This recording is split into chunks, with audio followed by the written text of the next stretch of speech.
যিশায় পুস্তক অধ্যয়নে আপনাকে স্বাগত। এই পুস্তকের প্রথম পদে আমরা লক্ষ্য করি যে যিশায় হলেন ভিন্ন ভিন্ন চারজন রাজার সময়কালীন একজন ভাববাদী। এই রাজারা হলেন উশিয়, যোথম, আহস ও হিজকিয়। যখন ভাববাণীমূলক কোনো পুস্তক ইতিহাস নির্ভর তথ্যাবলী দিয়ে শুরু করা হয়, তখন বিষয়টির প্রতি মনোযোগ দেওয়া দরকার। কেন তা করা দরকার? কারণ ভাববাদী কেন প্রচার করছেন তা বুঝতে এটি আপনাকে সাহায্য করবে। যেহেতু আমরা আমাদের অধ্যয়ন বা পাঠ শুরু করেছি, তাই আসুন যিশায় কিভাবে ইতিহাসের মধ্যে তার লেখনীর প্রভাব রেখেছেন তা একটু বিবেচনা করে দেখি। যিশায় প্রথম রাজা হিসেবে যার কথা উল্লেখ করেছেন তিনি হলেন উশিয়, জিহুদার রাজা। উশিয় একজন ভালো লোক এবং তিনি ছিলেন একজন সমৃদ্ধশালী রাজ্যের একজন সফল শাসক। ঈশ্বর তাকে আশীর্বাদ করেছেন। যে বছরে রাজা উশিয় মারা যান, সে বছরেই ঈশ্বর যিশায়কে ধারাবাহিকভাবে ভয়ানক সতর্কবাণী প্রদান করেন। এই সমস্ত সতর্কবাণী দেওয়া হয়েছিল যেহেতু রাজা মারা গিয়েছিল, সেহেতু তারা ঈশ্বরের প্রতি বিশ্বস্ত থাকার বিষয়টি পুনরায় স্মরণ করে। পরবর্তীতে উশিয়র ছেলে যোথম রাজা হন। আমরা দ্বিতীয় রাজাবলী 15 অধ্যায়ে লক্ষ্য করি যে যোথম তার বাবার মতোই একজন ভালো রাজা ছিলেন, যদিও তিনি কোনো কোনো ক্ষেত্রে তার বাবার থেকে একটু ভিন্ন ধরনের ছিলেন। দুঃখজনক বিষয় হল, যোথম একজন দুষ্টু ও পৈত্তলিকতায় আসক্ত ছেলের জন্ম দেন, যিনি পরবর্তীতে নিজেকে রাজা হিসেবে প্রতিষ্ঠিত করেন। এই দুষ্ট ছেলের নাম হল আহস, আর তিনি লোকদেরকে ঈশ্বরের পথ থেকে সরিয়ে অন্যত্র পরিচালিত করেন। আহস মারা গেলে পর তার ছেলে হিজকিয় তার স্থানে রাজা হন। এখন আপনাকে অবশ্যই জানতে হবে যে হিজকিয় একজন দুর্বল লোক ছিলেন বটে, কিন্তু তিনি তখনও পর্যন্ত সত্য পুনঃপ্রতিষ্ঠা সহ জিহুদাতে ঈশ্বরের প্রকৃত উপাসনা করার জন্য কঠোর পরিশ্রম করেছিলেন। হিজকিয় রাজা যখন তার শাসন কার্য চালাচ্ছিলেন, তখন যিশায় তার প্রচারের বেশিরভাগ কাজই সম্পন্ন করেছিলেন এবং হিজকিয় রাজার রাজত্বে একটি গুরুত্বপূর্ণ ভূমিকা পালন করেছিলেন। এই সময়কালে যিশায় প্রত্যাশা ও পুনঃস্থাপনের বাণী প্রচার করেন। তার বলা বেশিরভাগ ভবিষ্যৎবাণীর মূল বিষয় ছিল মশীহ, প্রতিজ্ঞাত মুক্তিদাতা, যাকে আমরা যিশু বলে জানি, তার আগমন সংক্রান্ত। এগুলো মশীহ সংক্রান্ত ভবিষ্যৎবাণী হিসেবে পরিচিত। অন্যান্য যে কোনো ভবিষ্যৎবাণীমূলক পুস্তকের তুলনায় যিশায় পুস্তককে মশীহ সংক্রান্ত অনেক বেশি ভবিষ্যৎবাণী রয়েছে। আসুন আমরা একত্রে বাকি সময়টা এই সমস্ত সুনির্দিষ্ট ভবিষ্যৎবাণীর কিছু সংখ্যকের প্রতি আমাদের দৃষ্টি নিবন্ধন করি। যিশায় 9 অধ্যায় 6 পদে আমরা ভবিষ্যৎবাণীর প্রথমটি দেখতে পাই, যেখানে আমরা মশীহকে প্রদত্ত অনেক নামের কথা শুনতে পাই। আশ্চর্য পরামর্শদাতা, শক্তিশালী ঈশ্বর, চিরস্থায়ী পিতা, শান্তির রাজা। এই নামগুলোর প্রত্যেকটির মধ্যে স্বর্গীয় তথা রাজকীয় বিষয় জড়িয়ে রয়েছে। এই নামগুলো ধারণাকারী সেই একই পুত্র যিনি প্রতিজ্ঞাত, যেমনটি আমরা যিশায় 7 অধ্যায় 14 পদে পাঠ করার মধ্য দিয়ে জানতে পারি। কাজেই প্রভু নিজেই তোমাদের কাছে একটা চিহ্ন দেখাবেন, তা হলো একজন কুমারী মেয়ে গর্ভবতী হবে, আর তার একটি ছেলে হবে, তার নাম রাখা হবে ইম্মানুয়েল। ইম্মানুয়েল নামের অর্থ হলো আমাদের সহিত ঈশ্বর। সুতরাং এই সেই সন্তান, ঈশ্বর যাকে দেওয়ার প্রতিজ্ঞা করেছেন। তিনি অন্য যে কোনো রাজার তুলনায় অনেক বেশি কিছু হবেন।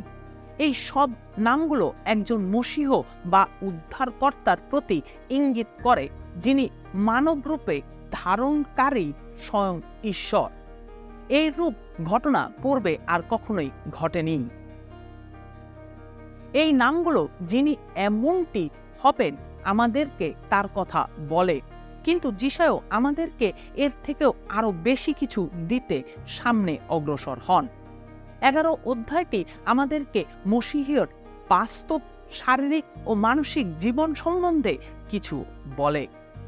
1 ও 2 পদে এভাবে বলা হয়েছে, যিশয়ের গোড়া থেকে একটি নতুন চারা বের হবে, তার মূলের সেই চারার ফল ধরবে, তার উপর থাকবেন সদাপ্রভুর আত্মা, জ্ঞান ও বুঝবার আত্মা, পরামর্শ ও শান্তির আত্মা, বুদ্ধি ও সদাপ্রভুর প্রতি ভক্তিপূর্ণ ভয়ের আত্মা।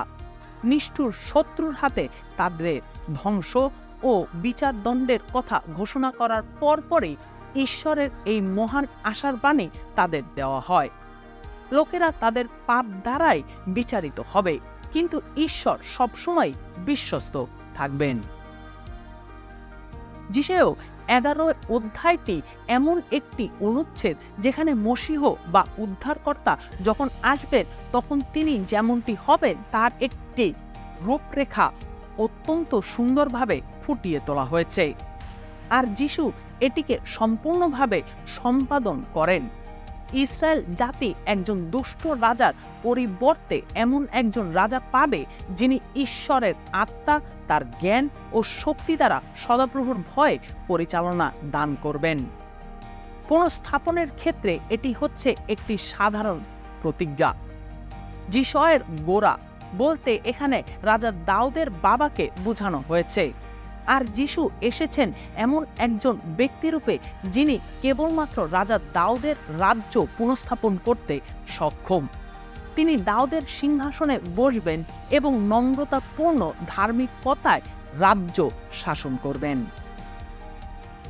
অতঃপর এইরূপ রাজার জন্য যিনি এই ভেঙে পড়া পৃথিবীতে আসবেন তার বিষয়ে যিশায়ের বলা ভবিষ্যৎবাণীর প্রতি দৃষ্টিপাত করা।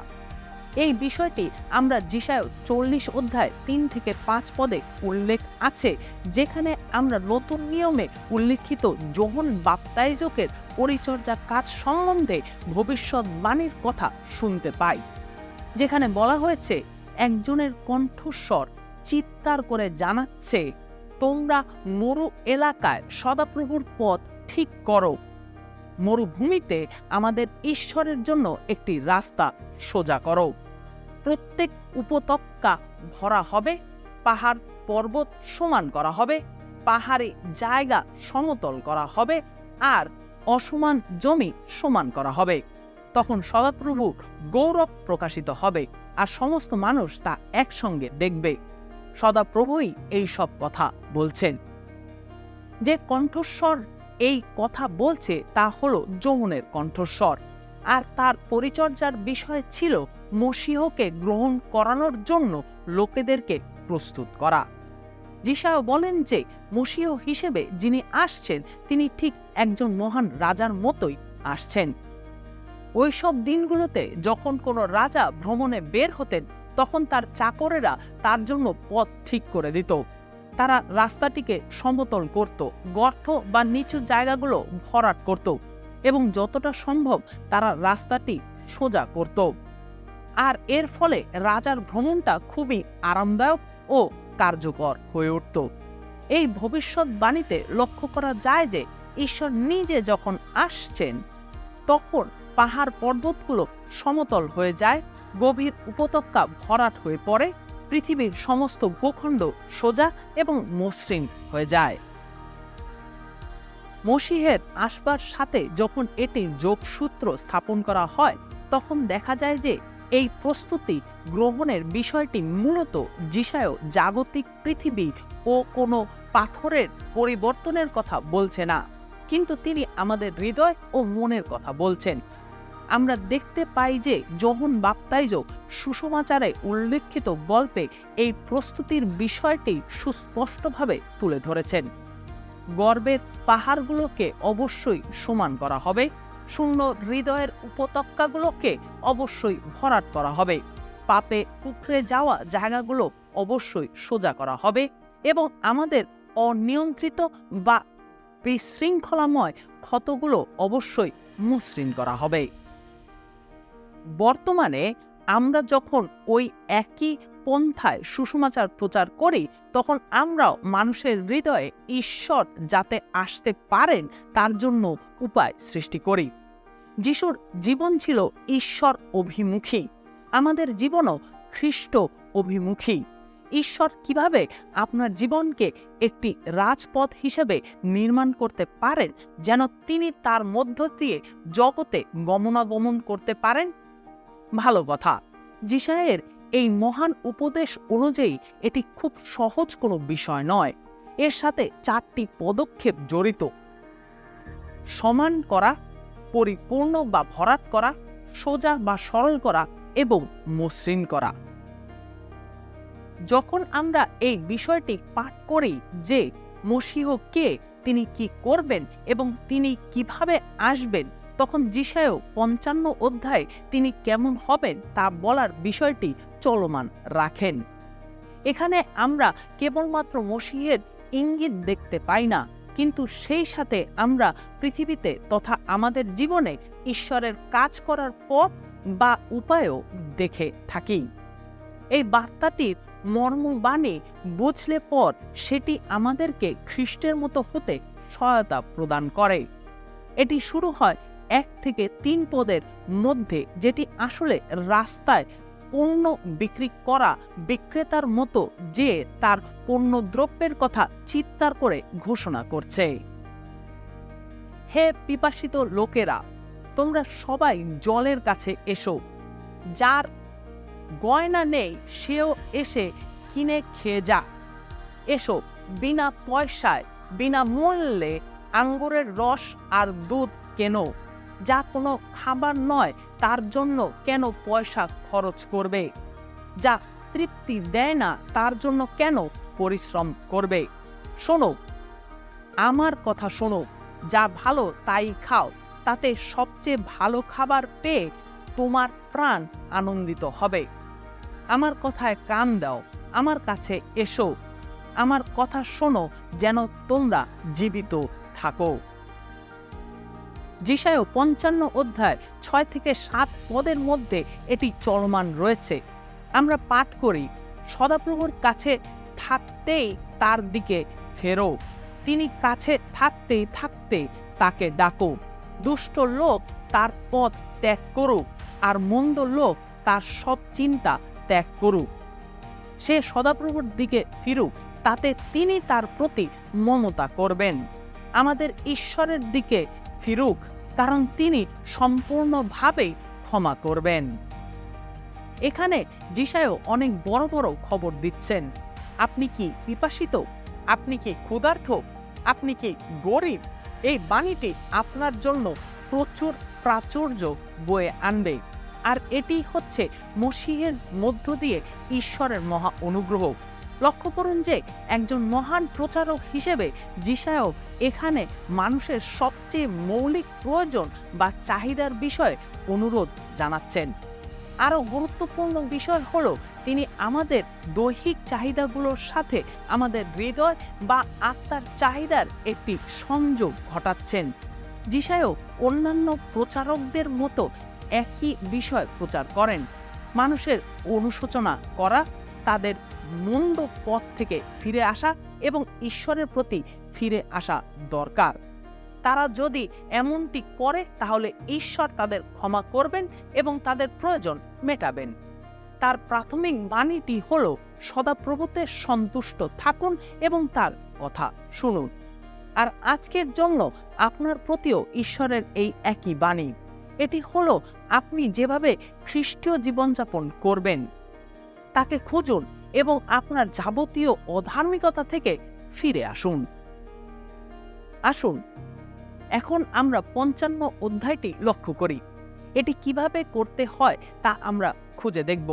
আমাদের ঈশ্বরের বাক্যের প্রয়োজন, কারণ এর মধ্যে আমরা ঈশ্বরের চিন্তা ভাবনাগুলো খুঁজে পাই, যা আমাদেরকে জীবনের কাছে নিয়ে আসে এবং আমাদের প্রয়োজনগুলো পূরণ করে।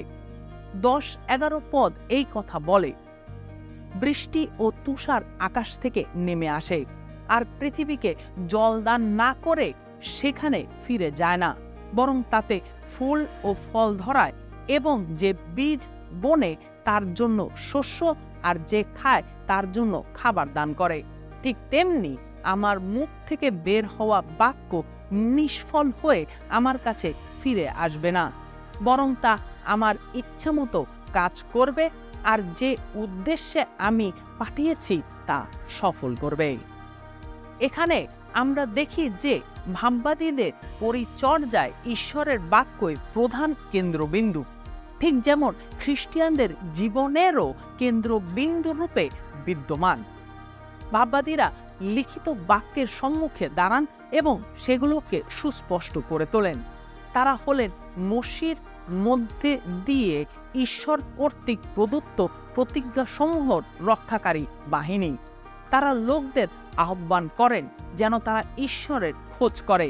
তারা লোকদের বলেন যেন তারা নিজেদের উপর নির্ভর করা ত্যাগ করে কেবলমাত্র ঈশ্বরের জ্ঞানের উপরে সম্পূর্ণভাবে নির্ভর করে।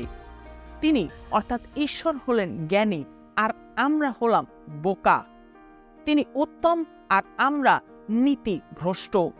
আমরা যদি দেখতে সক্ষম হই তাহলে দেখব যে ঈশ্বরের বাক্য ভাববাদীদের হাতে একটি সুন্দর হাতিয়ার হিসেবে ব্যবহৃত হচ্ছে, আর এটিকে সাথে করেই ঈশ্বর অত্যন্ত সুন্দরভাবে মানুষের চিন্তা ও তার চিন্তাকে কাঠামো বা শ্রেণীবদ্ধ করছেন।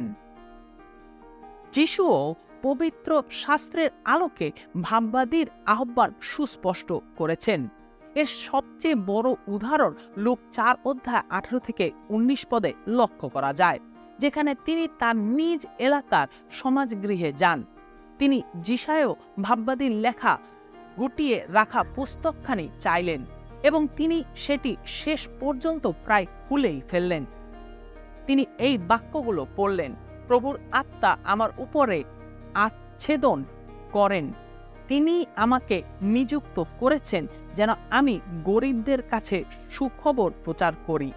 তিনি আমাকে বন্দীদের কাছে স্বাধীনতার কথা, অন্ধদের কাছে দেখতে পাওয়ার কথা ঘোষণা করতে পাঠিয়েছেন। যাদের উপর অত্যাচার হচ্ছে তিনি আমাকে তাদের মুক্ত করতে পাঠিয়েছেন। তারপর তিনি বইটি গটিয়ে কর্মচারীর হাতে দিয়ে দিলেন আর বললেন, পবিত্র শাস্ত্রের এই কথা আজ আপনারা শুনলেন, সঙ্গে সঙ্গে তা পূর্ণ হল। লূক 4:21 পদ। যিশু যখন তিনি কে, তার কি কাজ এবং তিনি কি করছেন এইরূপ কথা ঘোষণা করতে চাইতেন, তখন তিনি প্রায়শই যিশায় ভাববাদীর বলা ভবিষ্যৎবাণীগুলো থেকে উদ্ধৃতি দিতেন। তার তাৎপর্য এখানে তুলে ধরা হলো। এই অনুচ্ছেদে যিশু যখন গরিবদের কথা বলেন তখন তিনি এটির দ্বারা যারা তাদের দেহে কিংবা হৃদয়ে অন্ধ, বন্দী, ভগ্নপ্রাণ, থ্যাতলানো তাদের প্রতি ইঙ্গিত করেন। কখনো কখনো যিশু এইরূপ লোকদের ভগ্নপ্রাণ বলে উল্লেখ করেছেন। তিনি অন্ধদের দেখবার ক্ষমতা দিয়েছেন। কখনো কখনো যিশু অন্ধ লোকদের শারীরিকভাবে সুস্থ করেছেন। সবচেয়ে গুরুত্বপূর্ণ বিষয় এই যে যারা আত্মিকভাবে অন্ধ তাদের তিনি আত্মিক দৃষ্টিশক্তি দান করেন। তিনি বৃহৎ জনতার দেখাশোনা করতেন, কারণ তারা পালকবিহীন মেষপালের মতো, যারা ডান হাত থেকে বাম হাতের পার্থক্য জানে না। তিনি সেই সব লোকদের মুক্ত করেন যারা পাপ, অপরাধ ও ঘৃণার জালে বন্দী। তিনি তাদের সত্যে ও স্বাধীনতার দিকে পরিচালনা করেন। পাপ প্রচুর লোককে ভগ্নদশা ও পেষণের মধ্যে ফেলে। যিশুর এই সব লোকদের জন্য সহানুভূতি রয়েছে, কাজেই আমাদেরও তেমনটি থাকা উচিত। আপনি যদি অন্ধ, আবদ্ধ, দাস কিংবা ভগ্নপ্রাণ লোক হন, যদি দিক নির্দেশনা, পুনঃস্থাপন ও ক্ষমতা লাভের প্রয়োজন হলে জীবনের চাপসমূহ আপনাকে কোনো আশাহীন মানুষে পরিণত করে, তাহলে এখনই আনন্দ করার সময়। যিশু এই কথা বলেন যে তার এই পরিচর্যা আপনার মতো এমন লোকের জন্য যারা তাদের প্রয়োজনগুলো নির্ণয় করতে পারে।